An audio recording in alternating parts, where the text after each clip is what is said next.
story. Babies dying from malnutrition in a Gaza hospital. The humanitarian crisis that risks becoming a full-blown famine. And tonight, a plan from President Biden. The United States will build a temporary port off the coast of Gaza to deliver aid, as Iraq's president accuses the West of failing to protect children. What crime have they committed to be attacked by bombs, by tanks? Also tonight, I did nothing but show her love. Constance Martin gives evidence for the first time about the death of her newborn daughter. The intrusion on my family is now enough. Red Bull boss Christian Horner speaks out after it's understood his accuser has been suspended. The government and Labour trade budget blows, but public services headed for a new age of austerity, whoever wins the next election. Forced to share and driven to despair. We meet the families living in bed and breakfast after they were evicted from their homes through no fault of their own. And we'll take a first look at tomorrow's front pages in our press preview from 10:30 right through to midnight.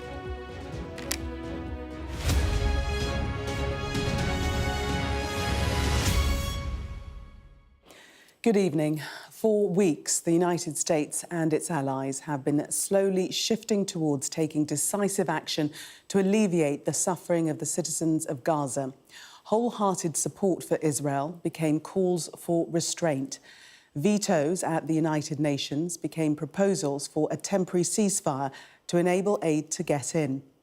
And tonight, President Biden will unveil what could be a game-changing intervention to deliver that aid, with a plan to establish a temporary port in the Mediterranean on the Gaza coast, from which food, water and medicine could be distributed.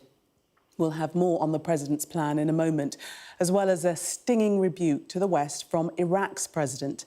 But our first report comes from our Middle East correspondent, Alistair Bunkle, and how Gaza's health and humanitarian crisis risks becoming a full-blown famine. They lost 13 babies in this hospital in a single day last week. All of them died from malnutrition. They literally starved to death in a place where they should have been safe.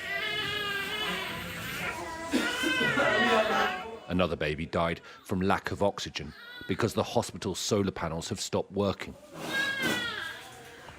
The medical staff have to use the torch of a mobile phone for light. This is how it is now at the only paediatric hospital still functioning in northern Gaza.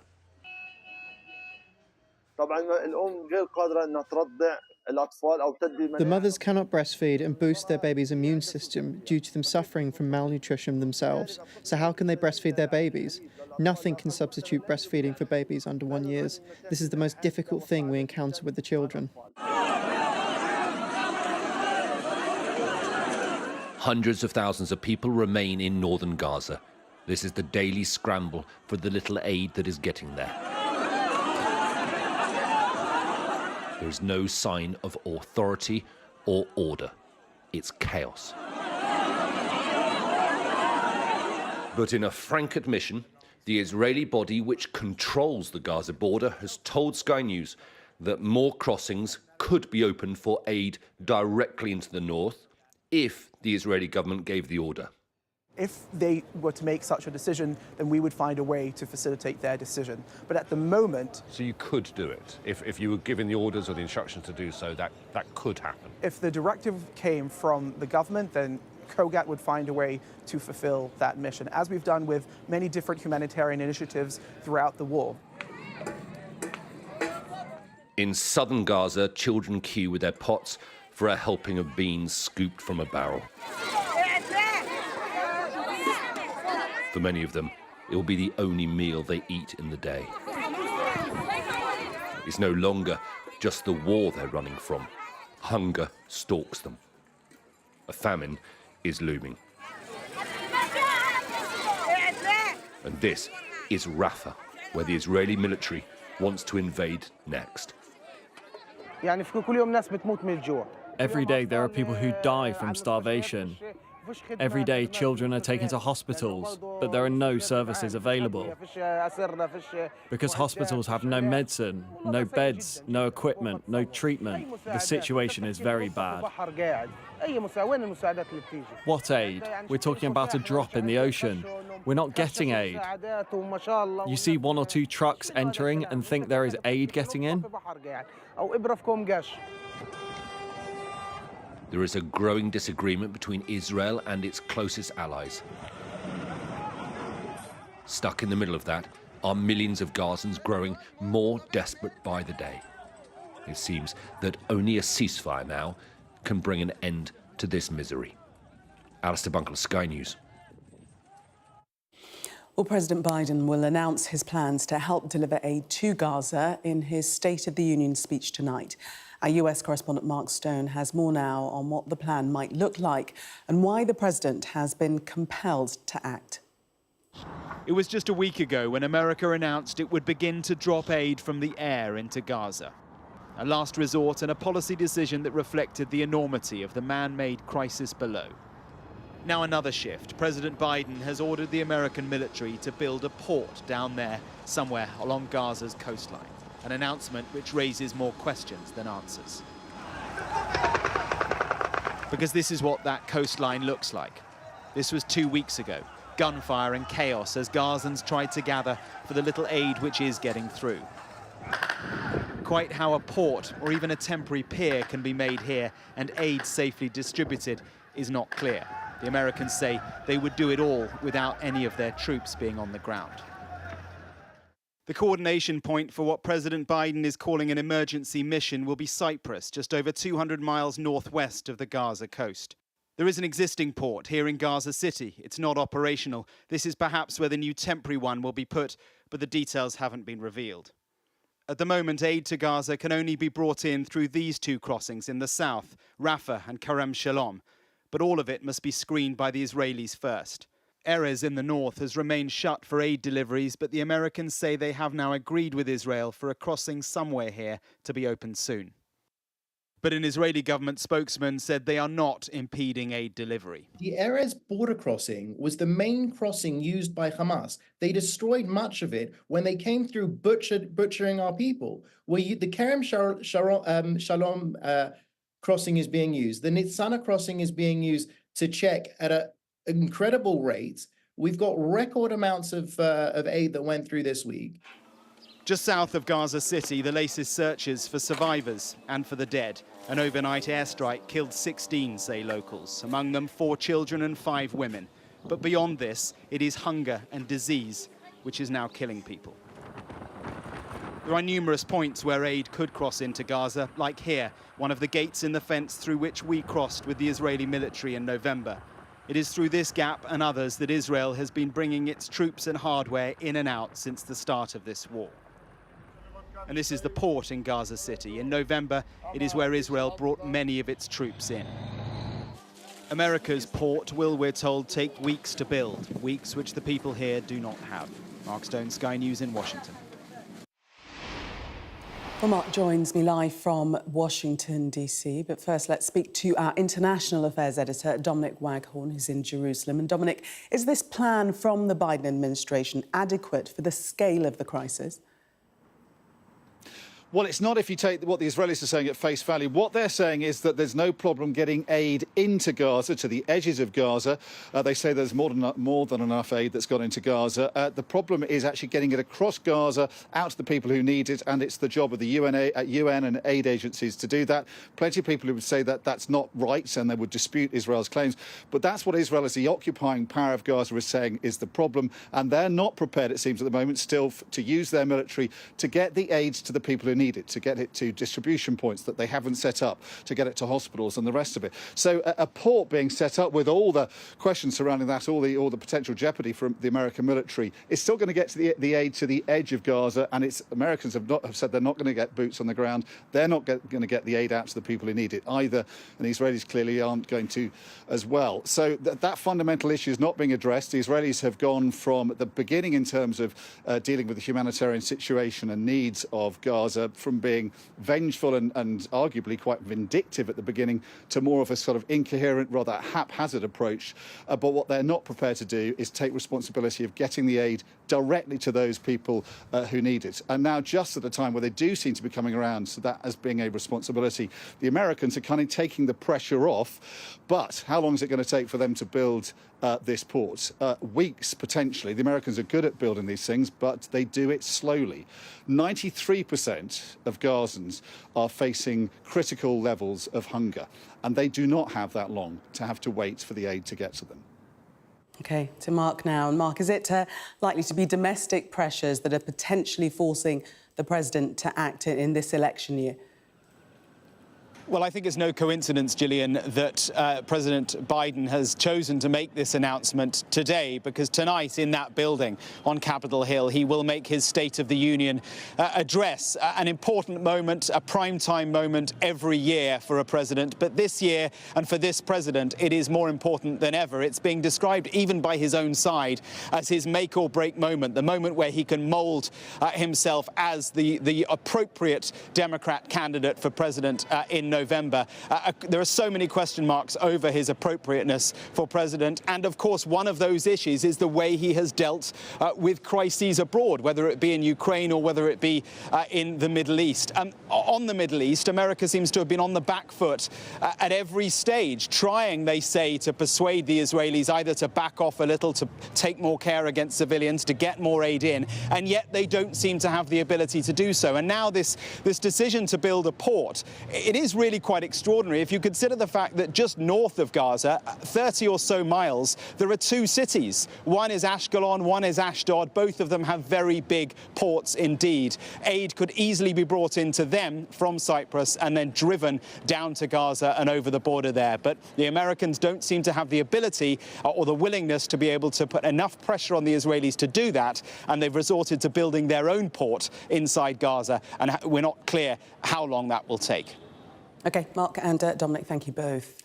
And we'll bring you coverage of President Biden's State of the Union speech live at 2 o'clock tomorrow morning. President Biden's decision to intervene in Gaza comes as Western powers come under increasing pressure from the region to take action. In a rare interview with Western media, the president of Iraq has told Sky News he's extremely disappointed by the UK's response to the war in Gaza, accusing Number 10 of ignoring the plight of Palestinians. Abdul Latif Jamal Rashid has been speaking in Baghdad to our special correspondent, Alex Crawford. The Israeli bombardment of Gaza has sparked a rash of attacks across the region, including this drone strike in Baghdad by one of Iraq's key partners, America. Wa alaikum assalam. Good morning to you. Thank you, Mr. President. Thank you for talking to Sky News. Thank you. Now the Iraqi president, in his first interview with British media since the October 7 attacks, says the violence all leads to Gaza, and he's criticised the US and Britain for failing to stop the Israeli bombing there. Extremely disappointed. Extremely disappointed. And the demonstrations in the street of London and other places in the United Kingdom show that even in Parliament, the argument on ending suffering of the Palestinian people. But unfortunately, the Prime Minister and the British government is still ignoring all these requests, and they still continue on not recognizing the state of Palestinian people. The Iraqi president insists the strikes by, for example, the Yemeni Houthis on Red Sea shipping routes are an inevitable reaction to the Gaza killings. Stop that, he argues, and the attacks will stop. They feel absolutely let down by the continuation of this war for how many months now? It's nearly 5 months now. 5 months, killing children and women. Until we solve the problem, until we have a proper ceasefire, why don't you blame the people who don't force to impose ceasefire? Because they all say, if you have a ceasefire, all the actions will stop. Whether it's in Gaza, whether in Palestine, whether in Lebanon, whether in Yemen, whether in the sea, or whether on the land. With the Israeli Prime Minister appearing determined to push on with his Gaza offensive, specifically into Rafah, the South African government pressed the International Court of Justice for extra measures to protect Palestinians. blaming Israel for causing starvation with its blockade on most aid getting in. All Israeli denials are brushed aside by the Iraqi president. His view is uncompromising. We in Iraq, obviously, we think the genocide has been committed and human rights in every aspect of it has been abused, especially killing children. Some of the children are under 1 year old. What crime have they committed to be attacked by bombs, by tanks? It's tough condemnation from a key leader in the region, racked by instability and increasingly frustrated by the inability of world leaders to stop the killings, find the hostages and come up with a long-lasting peaceful solution. Alex Crawford, Sky News, Baghdad. Constance Martin and her partner Mark Gordon became the focus of a nationwide police hunt last January after a placenta was found in their burnt-out car by a motorway in Bolton. Today, Miss Martin appeared at the Old Bailey and denied causing the death of her newborn baby, telling jurors she was our pride and joy. Ashna Haranag reports. I did nothing but show her love. Those the words of Constance Martin giving her testimony at the Old Bailey. She and her partner Mark Gordon are accused of their daughter Victoria's manslaughter. Her death last year, Miss Martin told the jury, left her in disbelief, shock and with intense grief. She was questioned by her defence barrister, Francis Fitzgibbon KC. Did you do anything to harm baby Victoria, he said. Absolutely not. So far as you're concerned, did you give her anything less than the proper care you thought she deserved? I gave her the best that any mother would, yeah. They were, she told the jury, well prepared for her arrival. Their car that caught fire in Bolton, she said, was packed with clothing for the baby. Bags of items were recovered nearby at the time. She said there were 3 lots of everything. They'd wanted to rent a flat in East London, but she told the jury that after the fire, their plan disintegrated and they started acting on impulse and instinct in order to save baby Victoria. They said they didn't want her to be taken into care like their other 4 children. Their constant movements cross-country were fuelled by stress and paranoia. She said they were being recognised everywhere they went. There was a heightened state of panic that they would come and take her away, but I was happy to be with one of my children. Mark and I were in a state of panic with all the media attention, not knowing what to do. I thought everyone knew who we were. She says it's this attention that led them to buy the tent. Our options were slowly diminishing, so we thought, let's get a tent and lay low away from prying eyes. At no point, she told the jury, was baby Victoria carried in a shopping bag. Her body was later found in one, 2 days after the couple were arrested last February, hidden in a disused shed. Martin and Gordon both deny causing her death. Ashna Haranag, Sky News, at the Old Bailey. Red Bull team principal Christian Horner has said it's time to move on from claims of inappropriate behaviour with an employee, telling reporters the intrusion on his family is now enough. An internal investigation cleared the Formula One boss of any wrongdoing before alleged messages between the pair were leaked the next day. The woman who accused him of inappropriate behaviour has now been suspended by the team. Sadia Chowdhury reports. 13 must be Christian Horner's lucky number. That's how many F1 titles he's won as Red Bull boss. And that's how many questions it took to change the subject today, as team leaders faced the media ahead of this weekend's Grand Prix. Another question for you, Christian. Another one for Christian. Christian, another one for you. Another one for Christian. Apologies to the other 3 gentlemen that are here. Sorry, Christian. Grilled about misconduct allegations involving a female colleague, Horner came prepared. I'm the only one that has been named in this. So, of course, it's very trying. It's very challenging because when there's children involved, when there's families, parents, etc. involved, it's not pretty. It was soon clear the room only wanted to hear from one man, but there's only so much he can say. I'm not at liberty, unfortunately, due to those confidentiality and out of the respect to the company and, of course, the other party, that we're all bound by the same restrictions.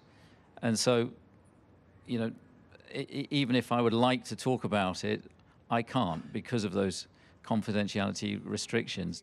The Red Bull boss wants to draw a line now and focus on this weekend's race in Jeddah. His team opened the new campaign with a 1-2 finish in Bahrain, before this seemingly heated exchange between Mr. Horner and the father of the race winner. Now the question isn't whether Red Bull will retain Christian Horner, but if it might lose Max Verstappen. Unfortunately, Formula One is a competitive business, and there's been obviously elements have looked to benefit from it, and that's perhaps the not so pretty side of our industries. It's not pretty, certainly not clear-cut. And again this weekend, it's not all about racing. Sadia Chowdhury, Sky News. The day after the budget is usually the time when the fine print of the Red Book starts to get an airing.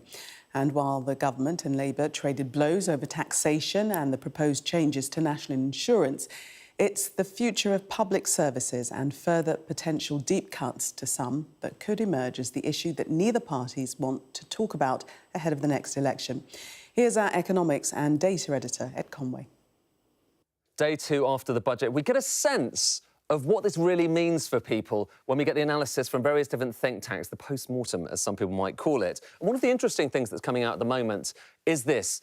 This is from the Institute for Fiscal Studies. They're pointing to the fact that the government says it wants to increase departmental spending in the coming years by 1%, not cutting it. And that looks like it's very generous, but here's the thing. You've got to divide it between different departments. Some departments have guaranteed increases in the coming years, so they're protected departments, things like health, things like defence. But that means there's less money left for everyone else. So unprotected departments, which have already seen about 20% real terms cut, are going to see another cut, 3.5% a year potentially in the coming years. Some people think maybe a new era of austerity as a result of these spending changes. And when you divide it by head of the population, look at these bars. They go down even further. So big cuts ahead if indeed those plans are going to be kept to, but some people say they may not be.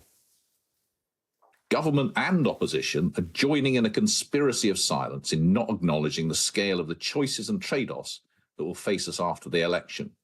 They and we could be in for a rude awakening when those choices become unavoidable. So that was Paul Johnston from the Institute for Fiscal Studies.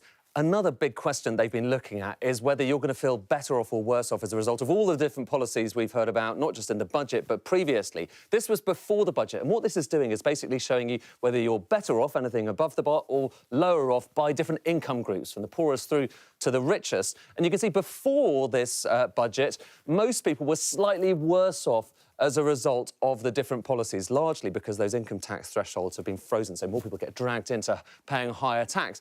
But look at what happens as a result of what we've just heard about. So largely because of those cuts in national insurance, you can see those bars go up. You're getting a bit more money. And when you net them off, so just work out the overall increase, because you've got a bit of plus and a bit of minus there, here's what it shows. Actually, all but the richest are slightly better off as a result of these policies this year. But that's the key thing. This year, move forward a few years and look at what happens to this line. It's above the kind of 0 point, but then it goes to below the 0 point, because by 2027 to 28, all but the poorest will be worse off. And that's because more people are going to be dragged into paying higher levels of tax. Now, it's worth just saying, right now, you probably maybe don't feel better off.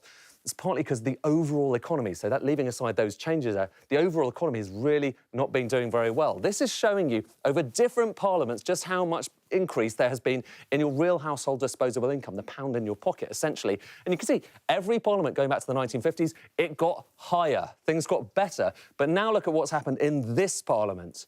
Really striking there. It's the first time there's been a fall, going back as far as these numbers have existed, underlining there is still so much to be done to try to increase what economists might call the feel-good factor. Doctors' leaders are calling for people who work as physician associates to be banned from diagnosing patients. Unlike doctors, physician associates do not hold a medical degree. Instead, they qualify after a 2-year master's training course. The role is intended to help ease pressure on senior doctors. But now the BMA are calling for reform. Here's our health correspondent, Ashish Joshi.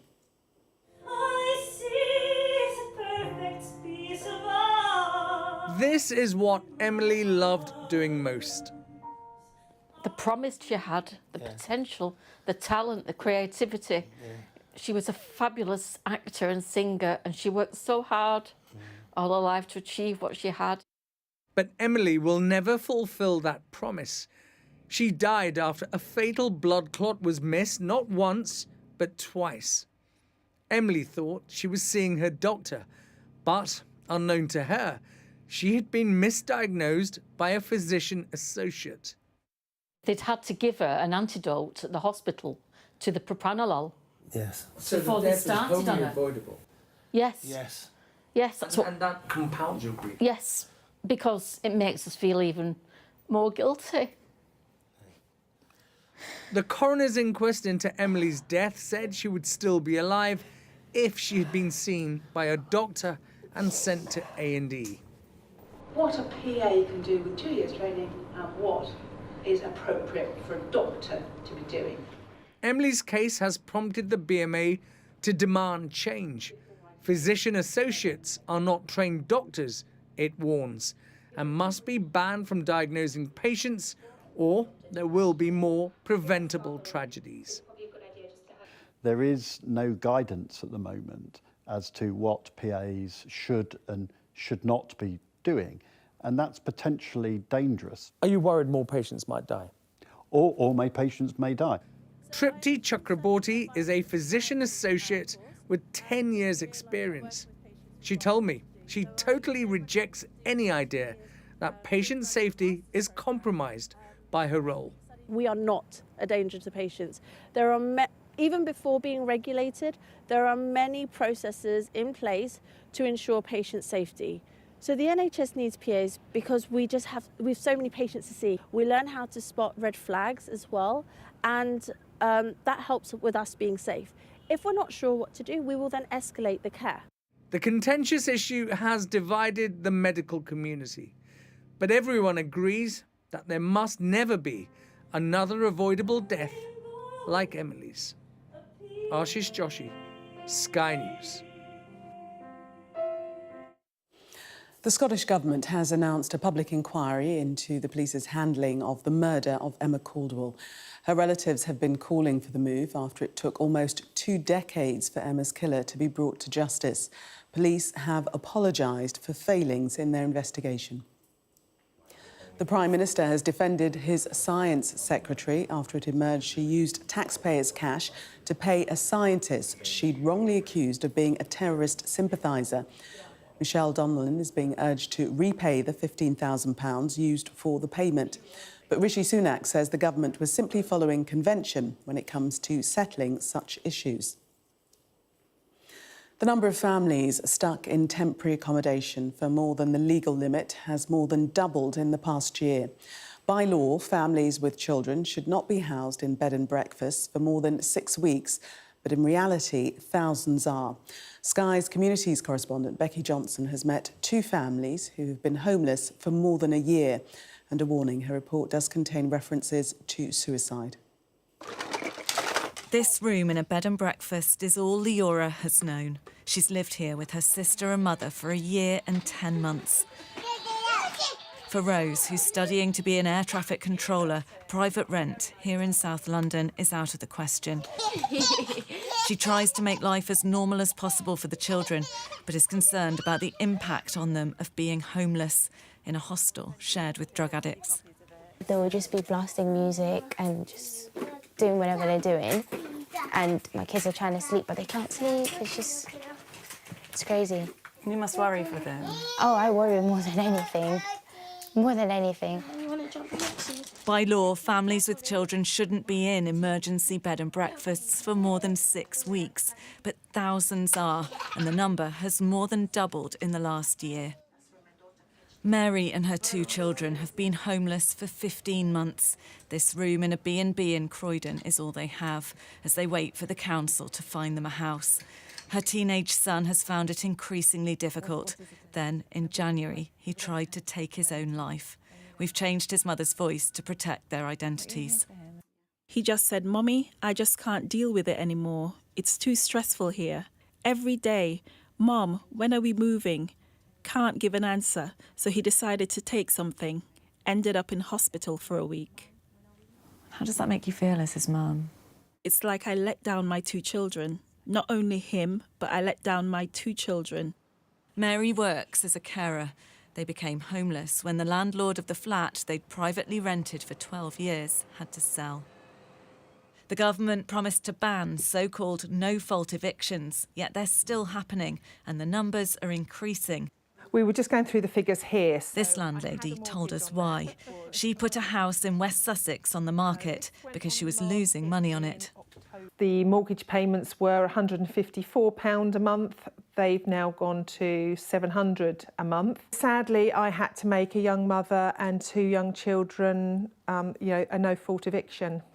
In response to the cases of Mary and Rose, Croydon Council says it's facing increasing demand for affordable accommodation, which means there aren't always permanent homes available for families as quickly as it would like. Becky Johnson, Sky News.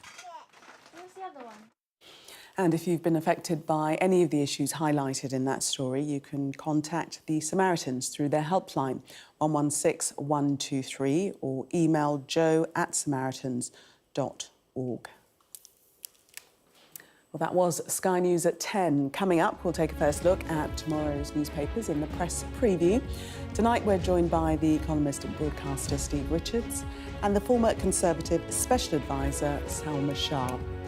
Now, amongst the stories we'll be discussing, this on the front of The Guardian, its headline, US to build port on shore of Gaza to allow aid deliveries. Do stay with us, we'll be right back.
Welcome back. You're watching Sky News. In just a moment, the press preview, a first look at what's on the front pages as they arrive. But first, our top stories. As young children die of malnutrition in Gaza, President Biden is expected to announce plans to deliver aid to Palestinians from the sea by constructing a temporary pier off the Gaza coast. Constance Martin has told her trial she did nothing but show her baby love. She denies committing manslaughter by gross negligence and other charges relating to her daughter's death. And the Red Bull Formula One boss Christian Horner has said it's time to move on from allegations of inappropriate behaviour with an employee who has now been suspended.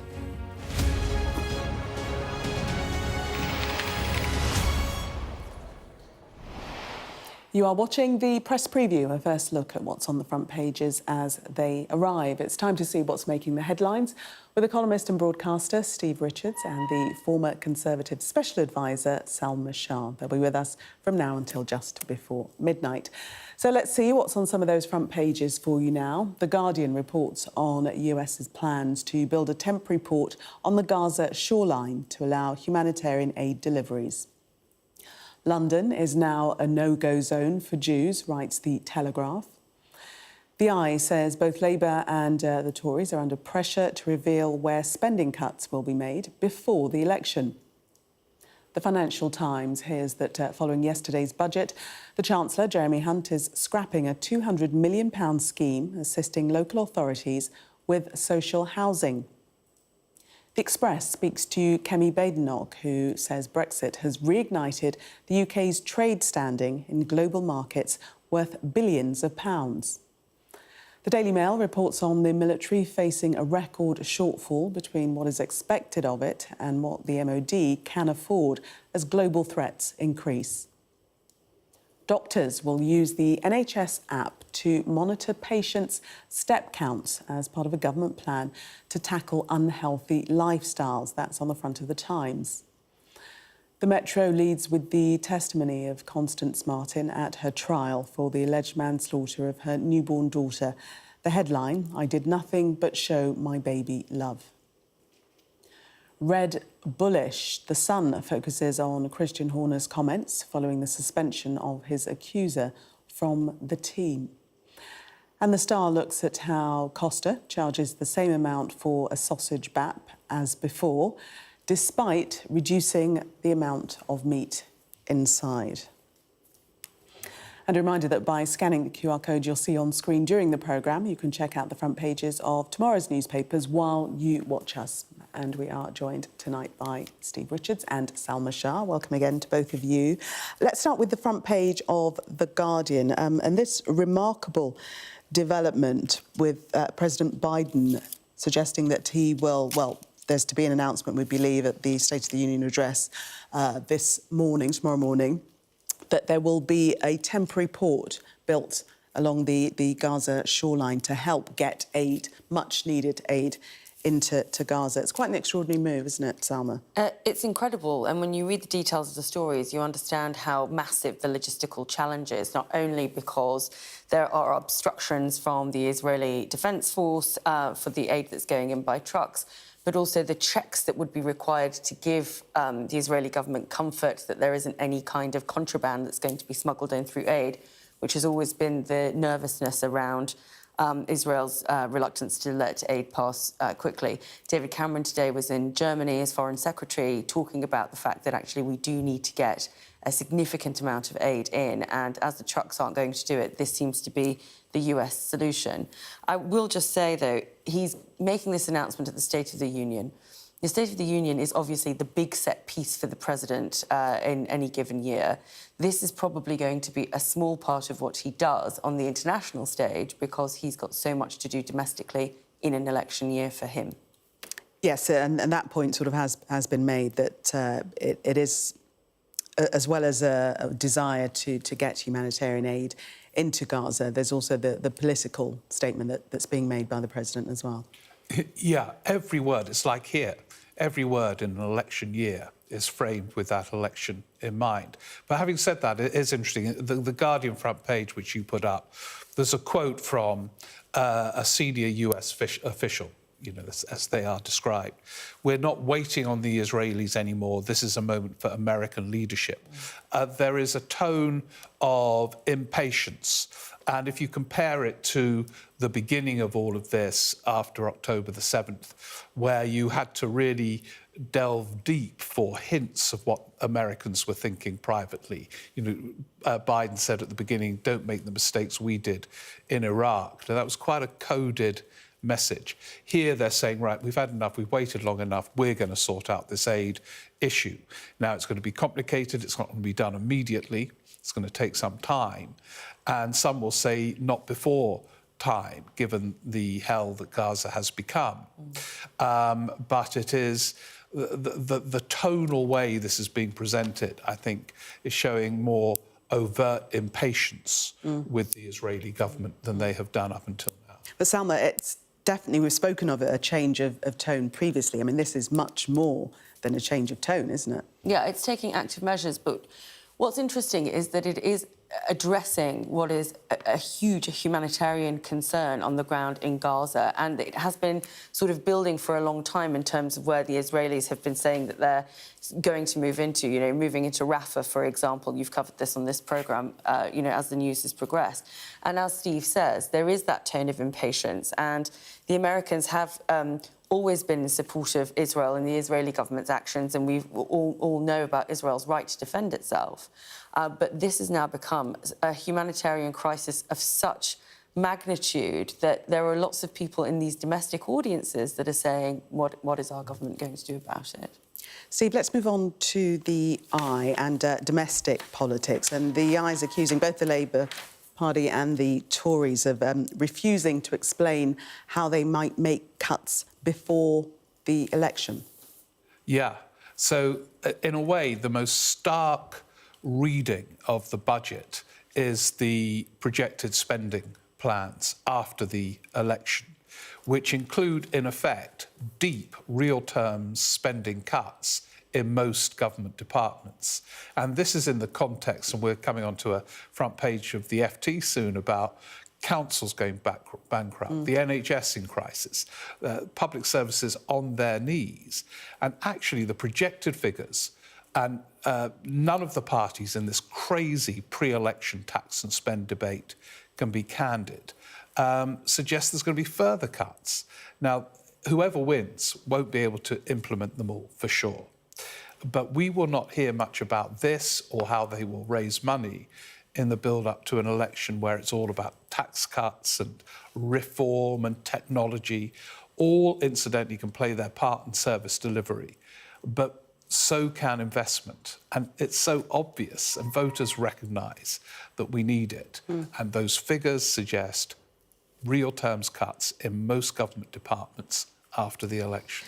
Salma, is it any wonder that neither of the parties want to talk about spending cuts before an election? I mean, that's of course a given. They don't. Of course they don't. They don't want to have negative news. But what I find really interesting about budget events and fiscal events is that you've got to be, like some kind of amazing accountant if you're coming to this fresh and it's not your day-to-day life to actually understand what it means.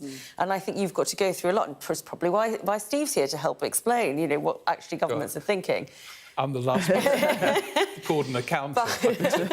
But there is a really simple thing that I think people need to understand about this, is that nobody wants to give you bad news right now, but actually I think the political party or the political leaders that are upfront about the challenges that are coming and the reasons why we have these challenges are going to be the ones that actually win out. So I would encourage people to be a little bit clearer about what the future is actually holding, because there is no point in creating expectations only to fail people when it comes to an election. And if Keir Starmer does become Prime Minister and he makes any big promises or changes anything round, he's going to disappoint his public when he does become PM. Let's look at the Telegraph in terms of, you mentioned disappointing his public. Pensioners not faring that well. Front page of the Telegraph.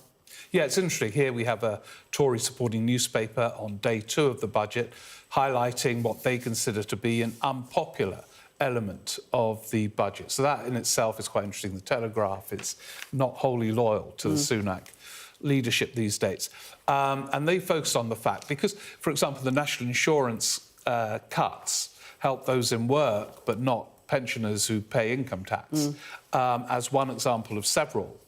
And they can be a victim of the so-called fiscal drag, which is much mentioned these days. Makes me sound like an accountant again. But the combination means that pensioners, you know, and in a way quite rightly, because they've done pretty well over recent years, and there's been whole, you know, studies done on generational inequality and young people losing out. But pensioners vote. And if they feel antagonised from a government that they tend to vote for via a newspaper that they read partly because it is a Tory supporting paper, that is another factor to weigh in the kind of post-budget consequences. Yeah. And some, we've just had the Mirror in now, that their headline, pension pinchers, same story. Yeah, and it's interesting because there was a huge fight in the Conservative Party about the triple lock, which is, you know, ensuring that pensioners get a certain rate of increase in their pensions. And, you know, unsurprisingly, I take a slightly different view to Steve, even though there has been a generational wealth gap, mostly because people in the previous generations have owned their own homes, more of which to come later. I think that has created that disparity. But pensioners can't earn, right? They have to take the pension that they have, so they are locked in. And that's why we try and look after pensioners, because pensioner poverty was a very real problem in the 90s, and we don't want to go back to that. That's why we have the triple lock. So it's a shame that they went through the trials and tribulations to keep the triple lock, only to be sort of, you know, go down the Nix route instead. Give with one hand, take away with the other, some might say. Steve and Salma, thank you very much for the moment. We're going to take a break. Coming up, the Metro says the Prime Minister is fuelling election speculation. We'll tell you why when we come back. Do stay with us.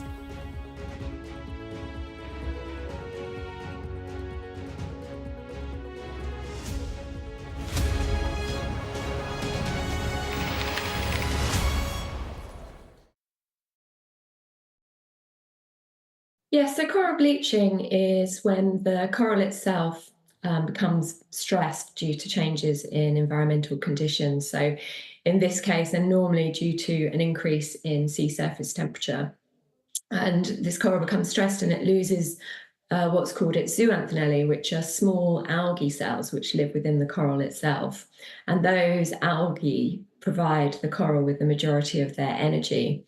So when the coral becomes stressed and it expels these algae, it basically begins to starve. And these algae give the coral their colour as well. They're very colourful. So that's why we call it bleaching, because when they go, the coral then becomes pale and you have this very ghostly looking reef, which is completely pale in comparison to its normal colourful self. So corals can recover from this. But it does depend how long the temperature stays high and how high that temperature goes. Unfortunately, it looks like we are entering a fourth mass coral bleaching event. This has already begun to happen in the Southern Hemisphere, on the Great Barrier Reef, for instance. It looks like it could span the entirety of the Southern Hemisphere this time. Unfortunately, last time on the third mass coral bleaching event, which was in 2014 to 2017, we saw sort of 50% mortality on the Great Barrier Reef. In one of the places I work in the Indian Ocean, the Chagos Archipelago, we saw about 2/3 of the reef suffer mortality. And this event, unfortunately, is looking even worse. Coral reefs are amazing. They support about 25% of marine life, and they support within that many fish species, which are really important for fisheries, both for local communities and for commercial fisheries. So many commercial fish species which live in the open ocean will actually spend their juvenile years on coral reefs before migrating out to sea.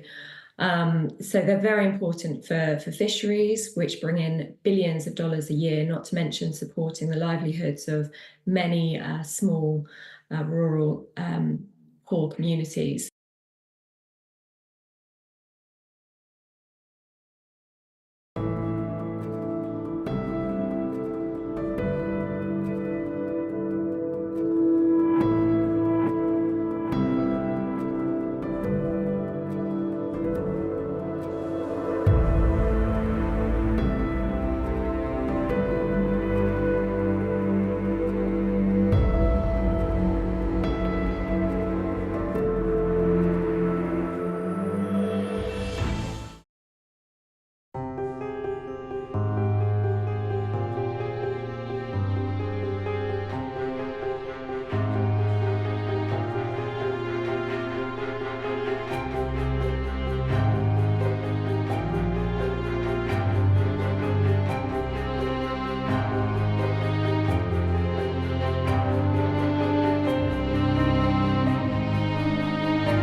Welcome back. You are watching the press preview. Still with me, Steve Richards and Salma Shah. Let's take a look at the Metro, going inside the Metro on page 2.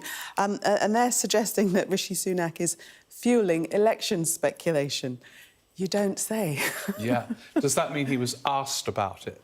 He didn't answer it. He's refused to rule out talk that he'll call a general election for May. Right, yeah. Well, you don't do that sort of thing. You just are evasive until you call it. But that he can't help but fuel it. It's going to be one of the running themes all through until he calls it, you know. He did go on the record today and say, I have said that it's going to be sometime in the autumn, and if there were any updates to that, I would let you know, and that has been the case up until now, and therefore nothing has changed. The reason why there's been so much speculation about a May election was the idea that there was going to be this budget. They wanted to get the local elections out of the way and not have to worry about, you know, sort of decimating the local party before they go to the polls. And as everybody keeps saying, you know, they don't want to do it after the summer when you're going to have potentially more small votes. But I still think it's going to be the autumn. Well, everyone was saying that that was not a pre-election budget. Well, so... it might have wanted it to be, but it obviously felt quite flat. Yeah, they're going to have another financial statement before the election. And you just don't go to the polls when you're breaking all records for low poll ratings. You just don't do it. You hope that something will turn up, and he won't rule it out until it is ruled out. But and it's quite fun talking about it. Well, I was going to say, it's fun for us. Maybe not for anybody watching. Well, it's nerve-wracking for him, because getting these calls, I mean, especially in this context, you know, I mean, it's not as if it's a glorious choice between do I win in May or win in the autumn. It's how to avoid a slaughter is what a lot of people... So you think he'll hang on for the last possible moment? That could be January of next year. I don't think that. I think the autumn. OK. We heard your prediction here first. Yeah. Call it tomorrow. We will hold you to it. Let's have a look at the Express. And Kemi Badenoch is saying that Brexit is really going very, very well. A great British success. So this is basically the lead-on from the last story, because if what is widely expected, the Conservatives lose the next general election, there is going to be some kind of contest. And this feels a little bit like the first participant of the beauty parade that is going out there to talk about her successes and appealing to what is essentially quite a Conservative voter base, talking about Brexit for those people who voted for it and probably feel like the government didn't do a very good job. But she has been in that beauty parade way before today, yes, though, but I think this is an interesting step up in kind of, I don't know what you'd call it, the swimsuit round. I don't know what it would be, but the sort of political party equivalent. But, you know, there's pages and pages of how wonderful Kemi is, and her pictures with people like Ron DeSantis featured in the Express. But, you know, you can see that there's obviously continuing tension and obviously people wanting to showcase their great talents. Totally overstating the value of the post-Brexit trade deals, which have been worth about, you know, 0.8 of a 0.000%. Well, she's saying hundreds of billions of pounds. Yeah, but it was nothing compared with what Britain was doing when it was in the European Union, and some of them are to the detriment of groups like British farmers and things, completely overstating it. But it's obviously mood music for the Express, which sort of pumps this kind of thing out all the time. But it is interesting when you get an embryonic leadership contest before a general election, which they are theoretically wanting to win under Rishi Sunak. But this is what happens. It's a human vocation, politics, and people are obviously thinking, I might be the leader afterwards, and they...